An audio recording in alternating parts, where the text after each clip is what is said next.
bersyukur kehadirat Allah Subhanahu wa taala karena berkatnya kita dapat berkumpul dalam acara kali ini.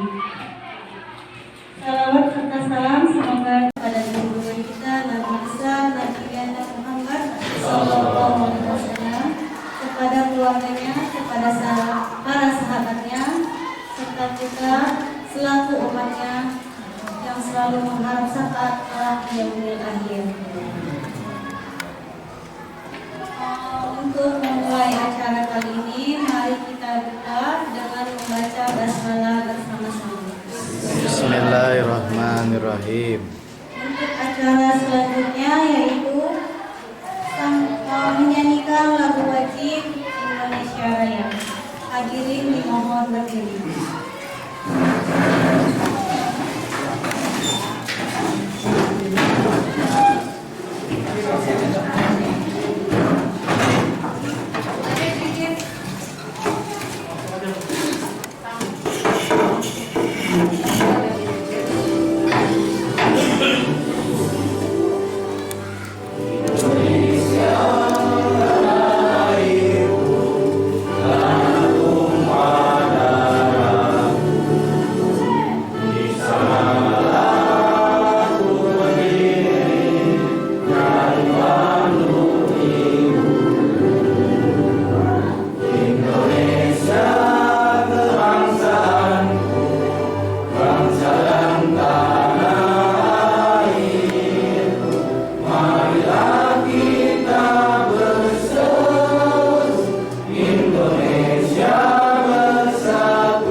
Bismillahirrahmanirrahim. Assalamualaikum warahmatullahi wabarakatuh. Waalaikumsalam.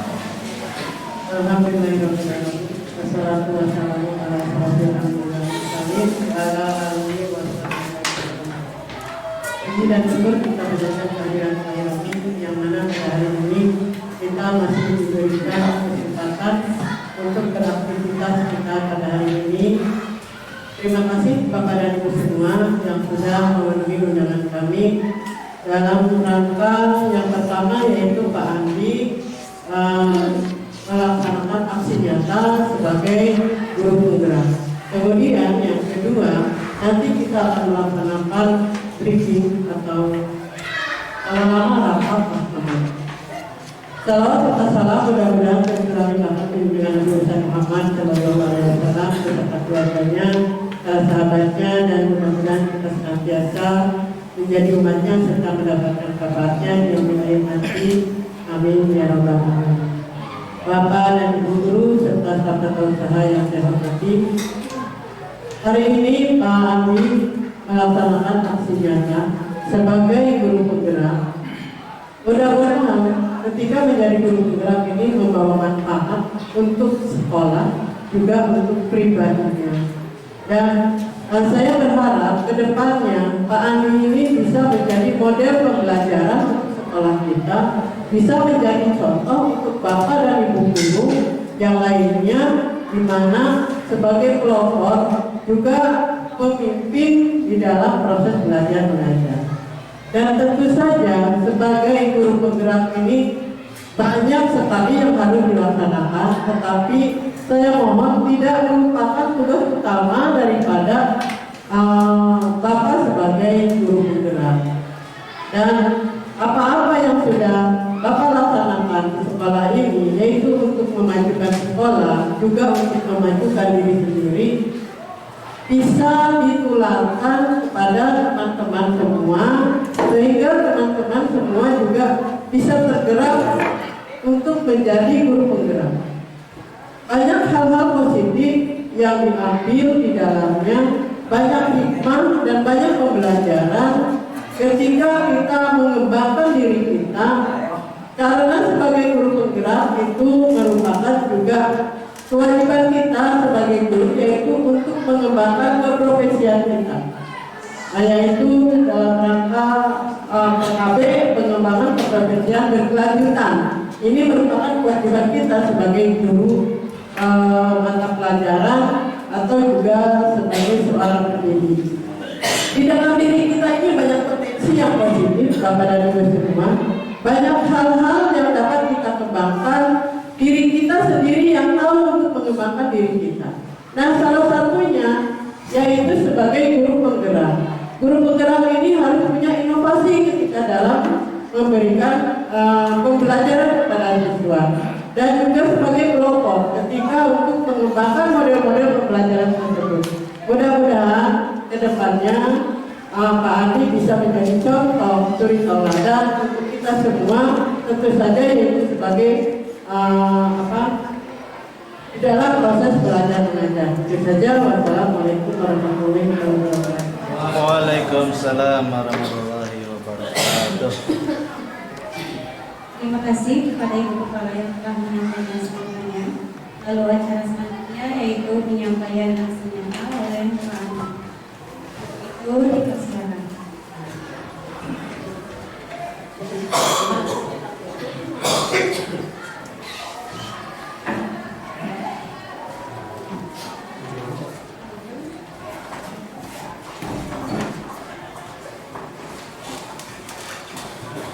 Assalamualaikum warahmatullahi wabarakatuh.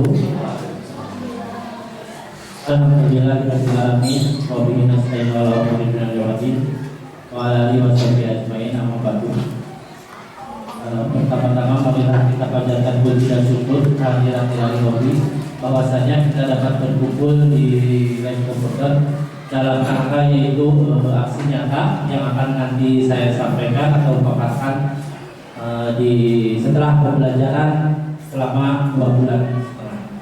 Salawat dan salam tetap tercurahkan kepada junjungan kita Habibana wa Nabiyana Muhammad Sallallahu Alaihi Wasallam, tidak lupa kepada para sahabatnya, para umatnya, dan insya Allah kita di yaumil akhir mendapat syafaat darinya. Amin ya rabbal alamin. Ibu Kepala yang saya hormati, serta Bapak Ibu Guru semua dan para usaha yang juga saya hormati. Di sini saya berdiri bukan berarti mau menggurui Bapak dan Ibu sebelumnya, tetapi saya berdiri di sini mau menyampaikan materi atau menyampaikan pembelajaran yang selama ini dari modul 1.1 sampai 1.4 sudah saya melaksanakan. Jadi sekali lagi saya hanya mau berbagi kepada rekan-rekan dan sharing. Mudah-mudahan nanti kedepannya ada rekan kita yang tergerak untuk mengikuti guru penggerak tersebut. Sebelum ke materi, mungkin saya pengen tahu dulu, coba Bapak dan Ibu kepalkan tangan. Kepalkan tangan satu saja. Kira-kira di tangan tersebut seolah-olah ada barang berharga yang Bapak Ibu miliki. Dikasih tidak kepada teman atau rekan?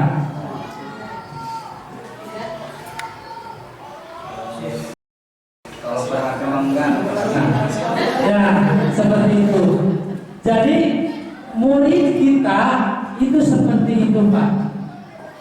Murid kita selama ini seperti itu.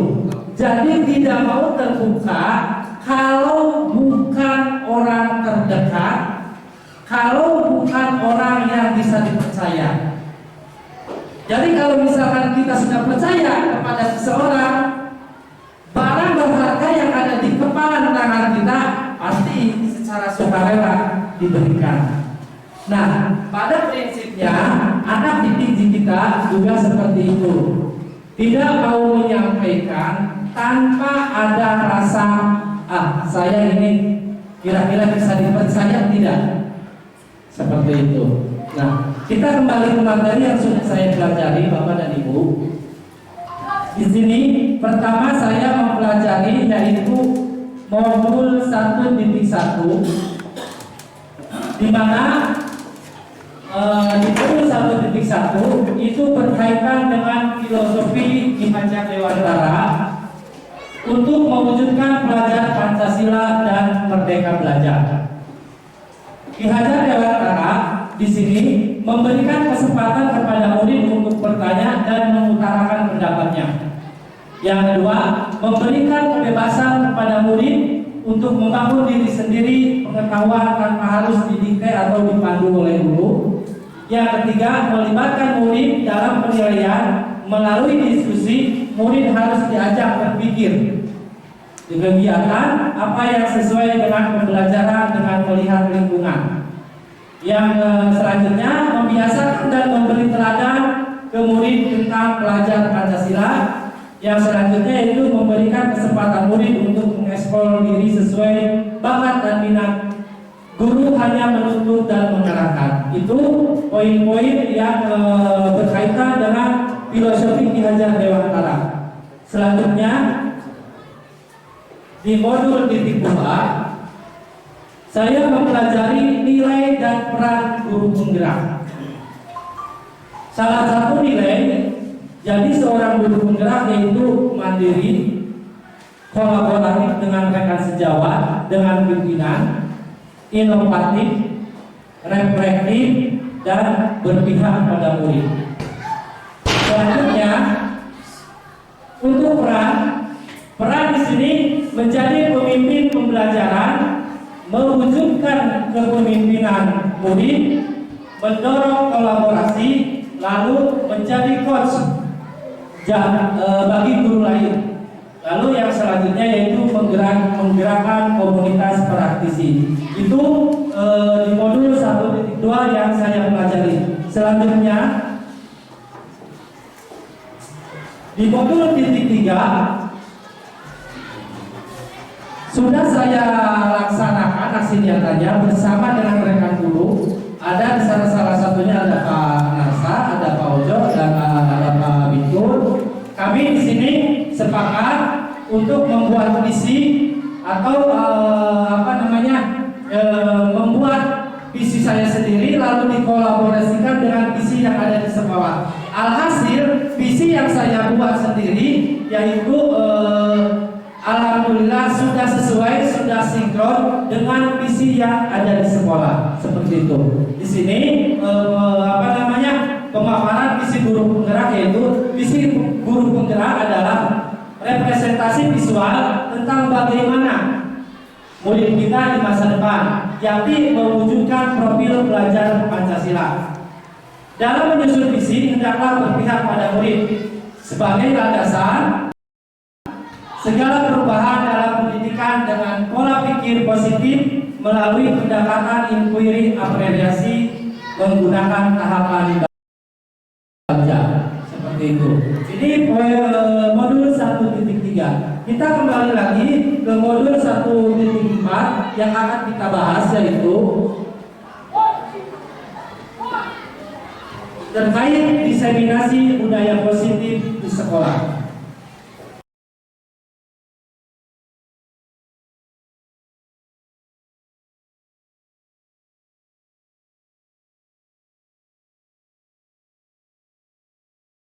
Modul 1.4 ini menerapkan budaya positif di sekolah.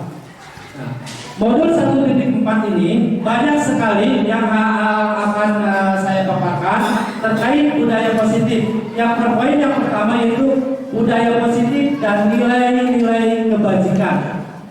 Yang kedua, teori motivasi, hukuman dan penghargaan restitusi. Selanjutnya, poin yang ketiga, keyakinan kelas. Yang keempat, kebutuhan dasar manusia dan dunia berkualitas. Selanjutnya yang kelima, restitusi, 5 posisi kontrol dan restitusi segitiga restitusi. Di sini kita lanjut ke poin yang pertama.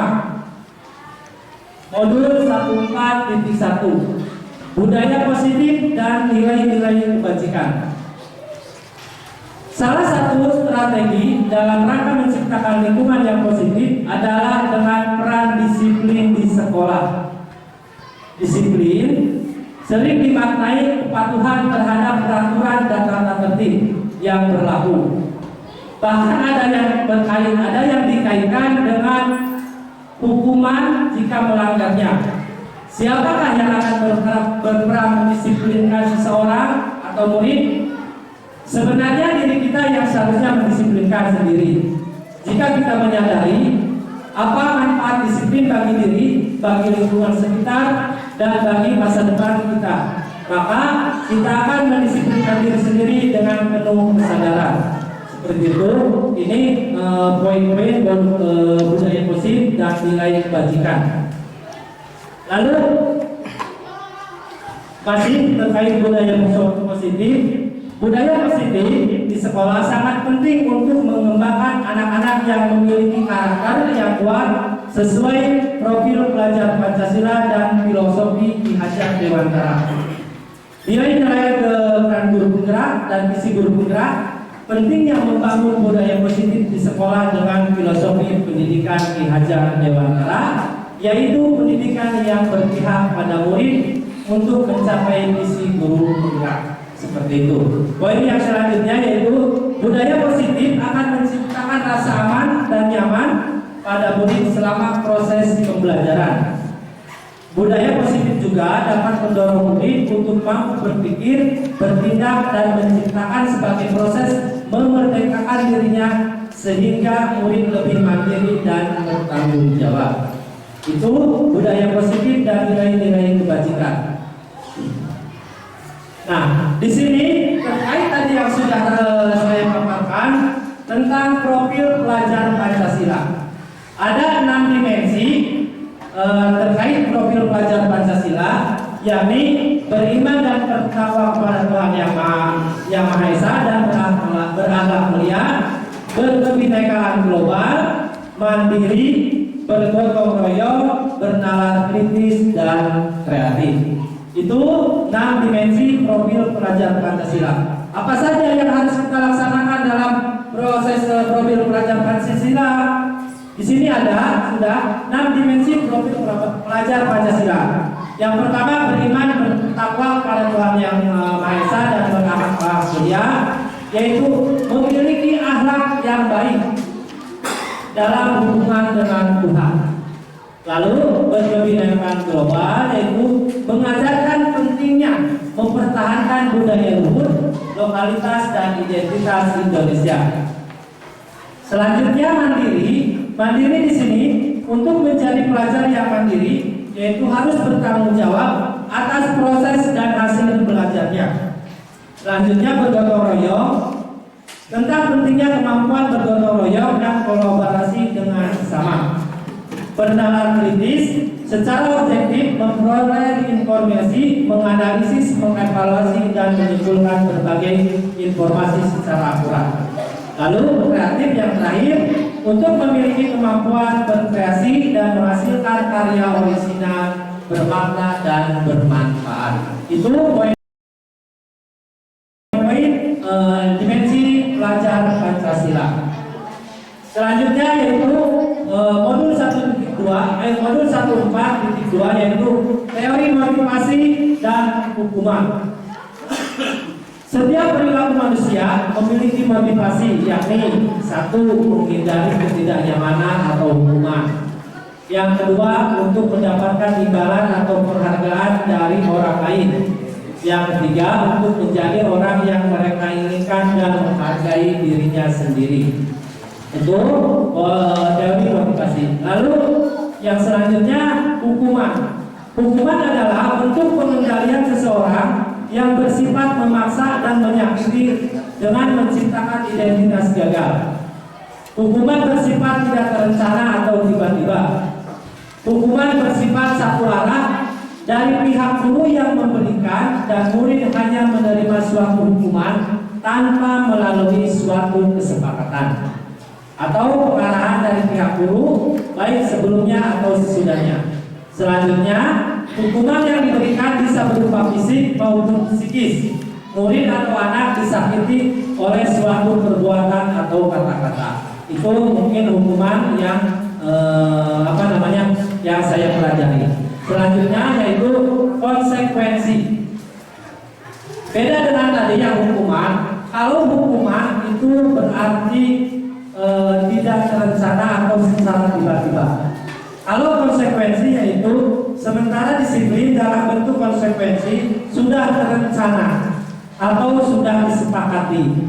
Jadi antara hukuman dengan konsekuensi itu berbeda. Hukuman secara tiba-tiba, selanjutnya konsekuensi itu sudah terencana. Yang selanjutnya yaitu dihukum dengan penghargaan. Penghargaan adalah bentuk pengendalian perilaku seseorang dengan suatu benda atau peristiwa yang diinginkan, yang dibuat dengan kesalahan. Lalu yang selanjutnya, jika saya mengharapkan suatu penghargaan dan tidak mendapatkannya, maka saya akan kecewa, berkecil hati, serta memungkinkan lain kali saya tidak akan berusaha sekeras sebelumnya. Itu dihukum dengan penghargaan. Selanjutnya restitusi. Restitusi di sini adalah proses menciptakan kondisi bagi murid untuk memperbaiki kesalahan mereka, sehingga mereka bisa kembali pada kelompok mereka dengan karakter yang lebih kuat. Ada ciri-ciri restitusi di sini, yaitu membedakannya dengan program disiplin. Restitusi bukan untuk menebus kesalahan, tapi untuk belajar dari kesalahan.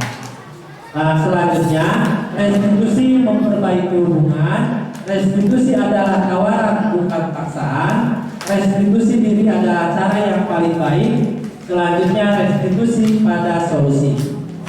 Yang terakhir, restitusi mengembalikan murid yang berbuat salah pada kelompoknya. Itu poin restitusi. Nah, di sini saya mau bertanya, yang mana yang masuk hukuman, yang mana yang masuk konsekuensi? Satu, tindakan guru. Lari mengelilingi lapangan basket 2 kali karena terlambat hadir di sekolah. Kira-kira hukuman atau konsekuensi? Hukuman. Hukuman karena tidak terencana, ya Pak. Selanjutnya, murid diminta bertelanjang kaki sepanjang hari karena tidak menggunakan sepatu warna hitam sesuai peraturan sekolah. Konsekuensi karena apa? Karena tidak mematuhi peraturan. Ya. Di sana ya lalu membersihkan tumpahan air di meja tulis karena tersenggol pada saat belajar. Hukuman secara tiba-tiba, tidak terencana ya Pak. Yang selanjutnya, mencatat 100 kali di dalam buku kalimat, saya tidak akan terlambat lagi karena terlambat ke sekolah. Berarti masuknya ke konsekuensi. Yang terakhir, menggantikan kertas tugas teman yang telah dicoret-coret. Menggantikan kertas tugas teman yang telah dicoret-coret.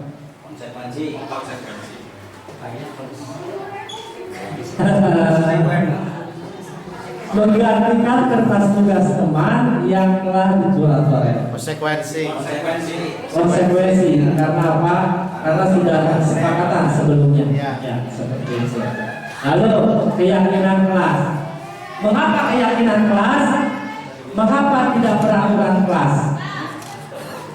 Keyakinan kelas terbentuk atas dasar kesepakatan murid dengan tuntutan dan bimbingan guru.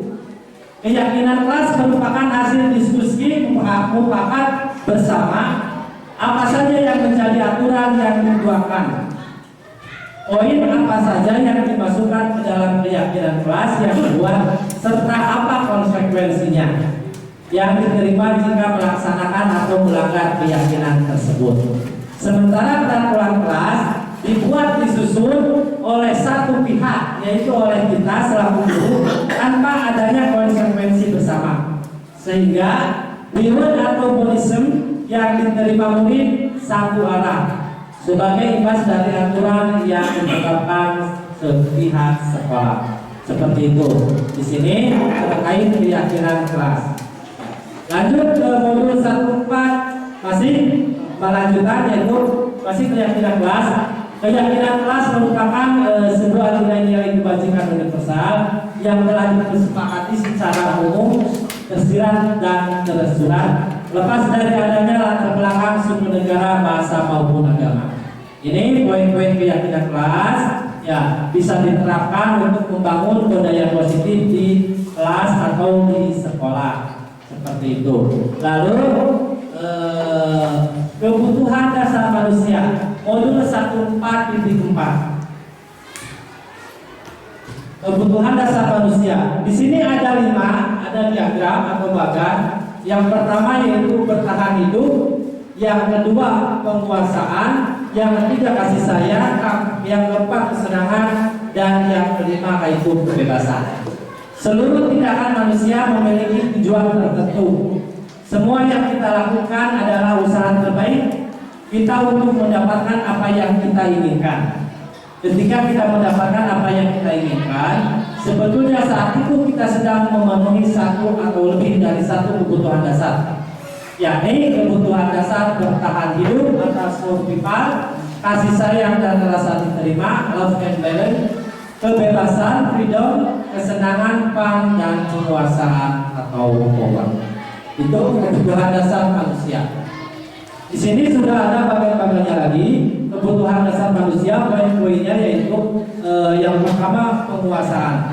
Kebutuhan ini berhubungan dengan kekuatan untuk mencapai suatu kompeten, menjadi terampil, diakui atas prestasi dan keterampilan kita, dengan dan memiliki rasa harga diri. Lalu yang kedua yaitu kasih sayang.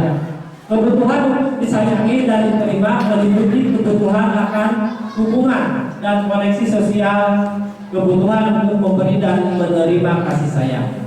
Yang ketiga yaitu kesenangan. Kebutuhan akan adalah kesenangan, kebutuhan untuk mencari kesenangan, bermain atau tertawa. Yang keempat yaitu kebebasan.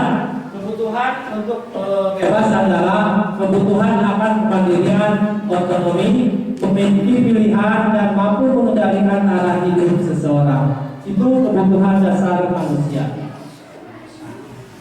Sekarang dunia berkualitas, yaitu adalah tempat khusus dalam pikiran Anda. Tempat Anda menyimpan gambaran, representasi dan semua yang Anda inginkan. Bisa berisi orang-orang, hal, apa saja yang terbaik dalam hidup Anda, dan membuat Anda merasa bahagia dan terpenuhi kebutuhan dasarnya. Seperti itu dunia berkualitas. Sekarang yang selanjutnya melakukan kontrol. Di sini ada 5 posisi kontrol, yaitu penghukum. Jadi seorang guru itu penghukum, yaitu seseorang penghukum bisa menggunakan hukuman fisik maupun verbal. Yang kedua, membuat merasa bersalah.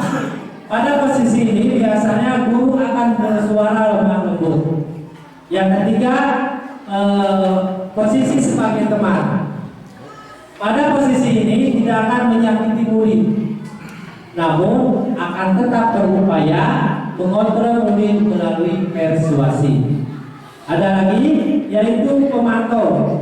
Yaitu memantau berarti mengawasi semua tindakan anak didik kita. Yang terakhir yaitu selaku manajer.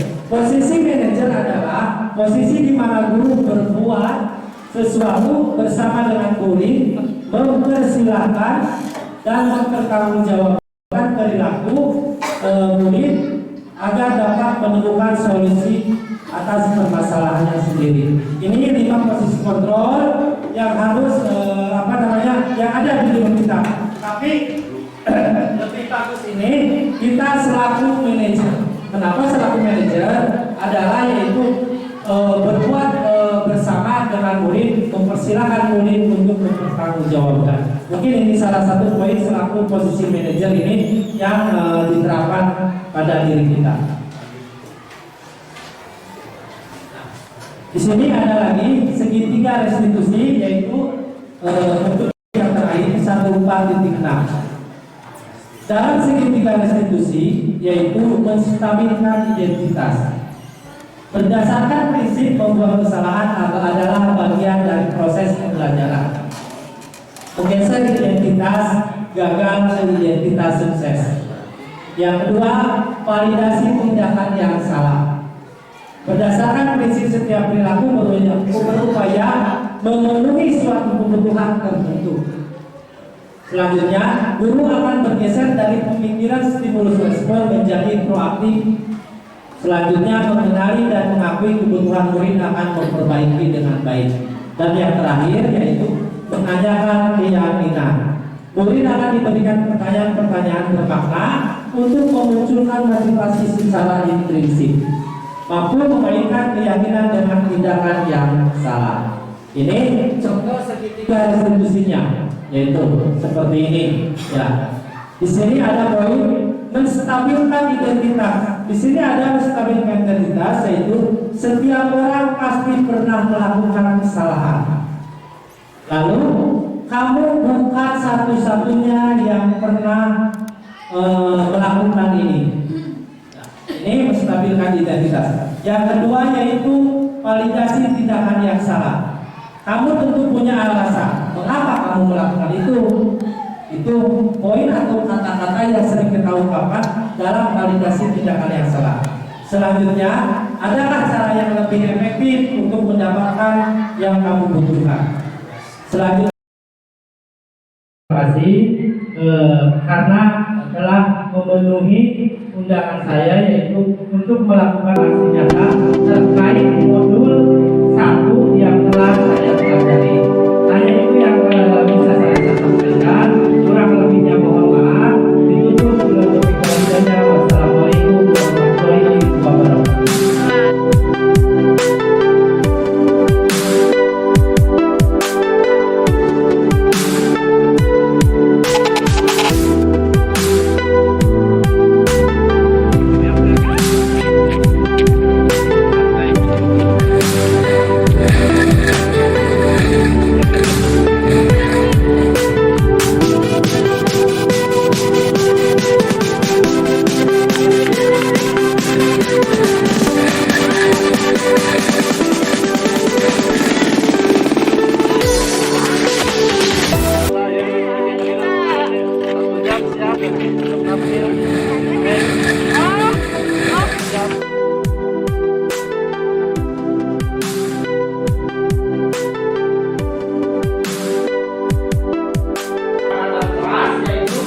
Keyakinan kelas yang kalian tulis, silakan ungkapkan keyakinan kelas nanti untuk mencapai tujuan, yaitu tujuannya untuk mengefektifkan pembelajaran.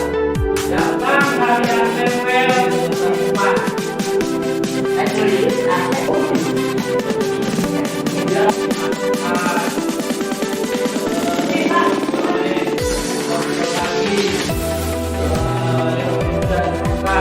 Dilarang makan dan minum di dalam kelas. Boleh.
kalian buat. Ada lagi membersihkan kelas sebelum pembelajaran dimulai.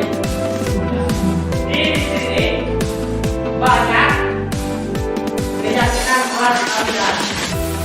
Kita coba dikerucutkan. Ya, kita coba kerucutkan. Ruangan disiplin, kebersihan, mandiri, bertanggung jawab. Saya berjanji akan lebih lanjut lagi dan lebih giat lagi belajar. Maksudnya mana? Saya berjanji akan lebih rajin lagi dan lebih giat dalam belajar. Maksudnya kemana? Lebih disiplin masuk. Kemana lagi? Masuk lagi ke tanggung jawab. Sama tadinya. Jangan buang sampah di kelas. Yang berarti masuk ke poin nomor 3. Harus selalu kompak.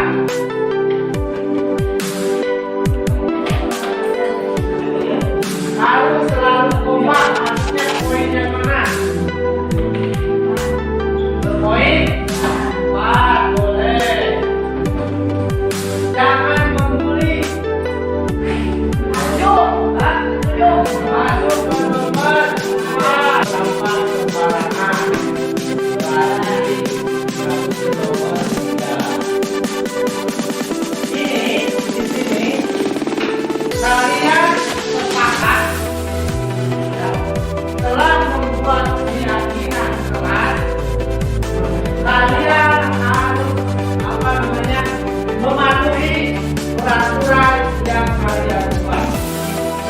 Supaya dalam nanti pembelajaran bisa tercapai dan kondusif seperti itu. Di sini Bapak sudah membuatkan.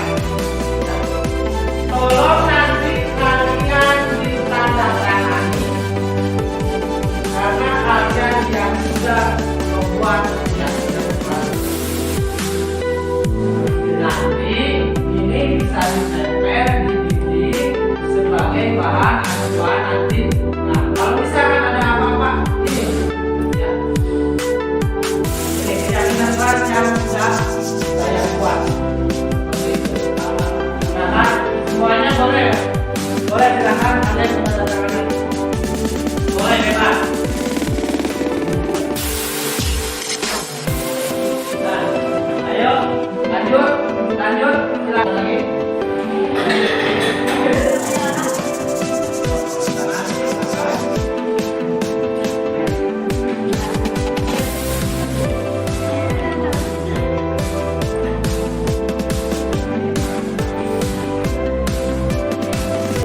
Jadi Bapak ucapkan terima kasih karena telah membuat keyakinan keras. Ya.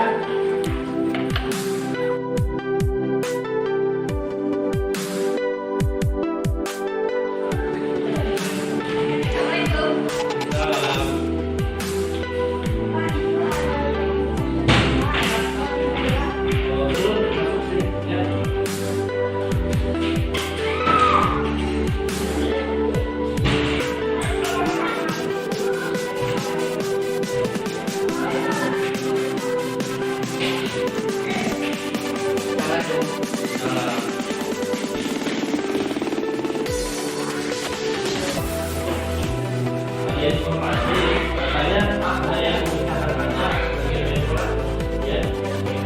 Kenapa? Bukan pelajaran olahraga. Kenapa kamu menjawab?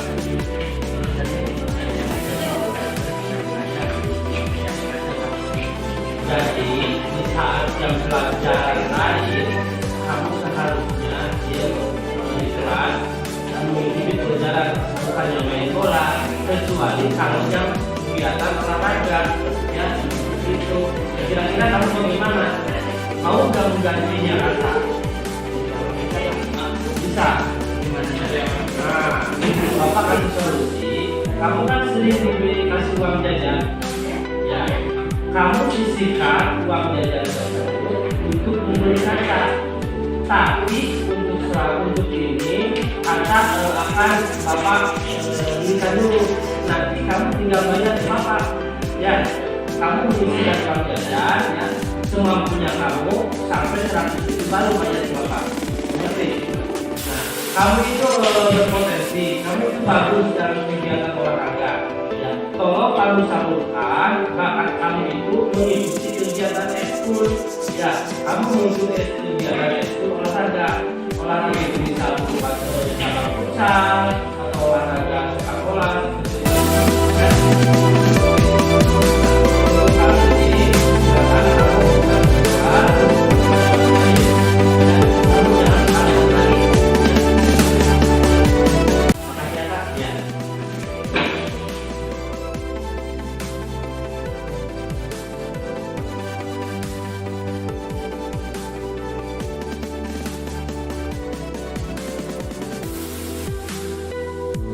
Assalamualaikum warahmatullahi wabarakatuh. Perkenalkan, nama saya Dede Setia Nugraha dari kelas 8A SMP. Terima kasih untuk Pak Andi yang telah memberi solusi terhadap masalah yang saya alami.